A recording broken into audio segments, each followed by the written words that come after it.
की एक उंगली को चबाया, हाथ की दूसरी उंगली को चबाया, हाथ की तीसरी उंगली को चबाया, हाथ की चौथी उंगली को चबाया, हाथ की पांचवीं, छठी, सातवीं, आठवीं, नवीं, 10 की 10 उंगली को चबा करके मैंने अपने बच्चे को खूने जिगर पिला करके जिंदा रखा। माँ तो माँ होती है, जब खूने जिगर पिलाने की बारी आती है तो माँ खूने जिगर पिला दिया करती है। नौजवान साथियों, बुजुर्गों, तय करना पड़ेगा, आज तमन्ना करना पड़ेगा, एक अहद लेना पड़ेगा कि इंशाअल्लाह माँ जिंदा है। तो दरियापुर में कोई केस लेकर के थाना जाए तो हम ये समझेंगे दरियापुर में लड़ाई हुई है इसलिए ये लोग यहाँ पहुंचे, लेकिन वहां जो केस लेकर के पहुंचे थे दो भाई, वो जमीन का मामला नहीं था, जायदाद का मामला नहीं था, भाई भाई का मामला नहीं था, लड़ाई झगड़े का मामला नहीं था, बल्कि मामला ये था, बड़े भाई पर छोटे भाई ने ये केस दर्ज किया था, ये मुकदमा दर्ज किया था। मेरी माँ की उम्र 110 बरस की हो गई है, मेरे बड़े भाई है उसकी उम्र 70 से 80 साल के करीब है,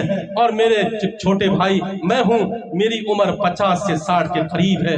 मैं ये चाहता हूं, मैं घर का छोटा हूं, मैं ये चाहता हूं कि अब मेरी माँ मेरे साथ रहे। मेरे बड़े भाई की उम्र हो गई, अब वैसी खिदमत नहीं कर सकते जैसी खिदमत वो पहले किया करते थे। हाँ, जज साहब हैरान और परेशान हो गए, ऐसा मुकदमा, ऐसा केस मेरी जिंदगी में न कभी आया था और न कभी आएगा।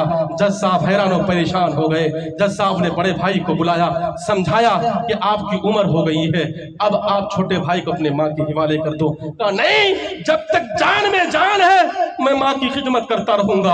हाँ नौजवान साथियों, बुजुर्गों, जज साहब ने उसकी माँ को बुलाया, माँ से पूछा गया कि तुम किसके साथ रहना चाहती हो। माँ ने कहा मैं किसी के दरमियान मुमताज नहीं कर सकती, मेरे दोनों बेटे मेरे नजदीक बराबर है।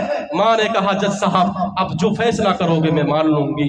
जज साहब ने जैसे फैसला सुनाया कि आपकी माँ छोटे भाई के साथ रहेगी, बड़े भाई रोने लगे, चिल्लाने लगे, कहने लगे आज मुझसे मेरी माँ नहीं बल्कि आज मुझसे